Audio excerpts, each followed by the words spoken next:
Hello everyone, my name is Sada Fatima. I'm a guest faculty at KMC Language University. Today my topic is a famous novel by Toni Morrison, Beloved. In Beloved, she tells the story of this ex-slave called Seth, who is living with her 18-year daughter Denver in Cincinnati.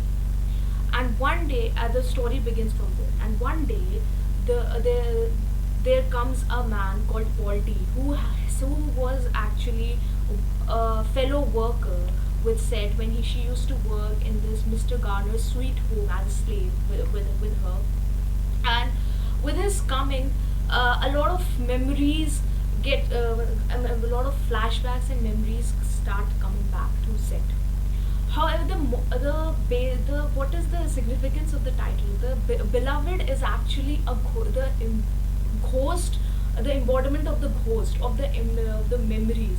Beloved is actually the living ghost of the daughter that she has actually killed in the past because of the fear that one day she would also become a slave, because under the pressure that the slaves are coming to capture her daughter, just like they what that the masters have come to capture Beloved, just like they have captured her one day.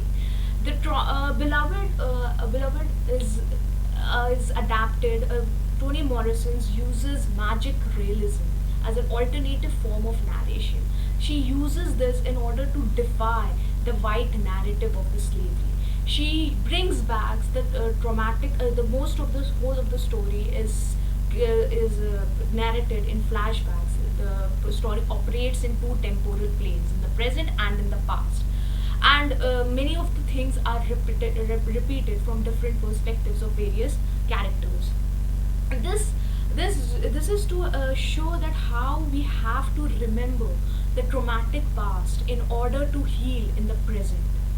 And beloved is a representative of that traumatic past, and she is the one who is inspiring all these memories in Seth, in Paul D, and in Denver, in different ways. All three of them while Seth has chosen to be silent about her past, Paul D has captured all his emotions in this tin box that is his heart has become a tin box, while Denver herself, she is ignorant of the past because she belongs to the next generation. She was born after Seth was able to escape slavery. So three of these main characters have to go through this process of memory, of remembering their past in order to heal the present, to grow. The play, the novel, the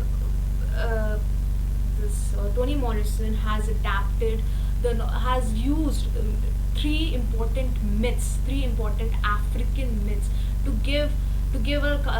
to assert the cultural diversity in her novel. First is the myth of Abiku. The character of Beloved is derived from this Abiku babies who according to African culture come back to torture their mothers. Second is Orisho. They are the goddess of rivers, who the women praise to make life worth living. That's why Beloved represents the repressed desires of all the slaves, of love, of marriage, of everything good. Then then there is Bakaru, the goddess Bakaru. She comes back. She's the goddess of fertility. There, all these are represented in it within the narrative of Beloved.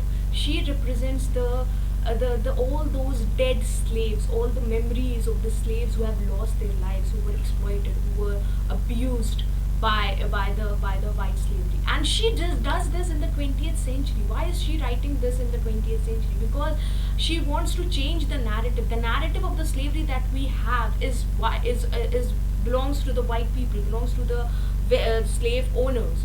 So she wants to assert this and change the narrative. She wants to debunk the authenticity of the white narrative, basically.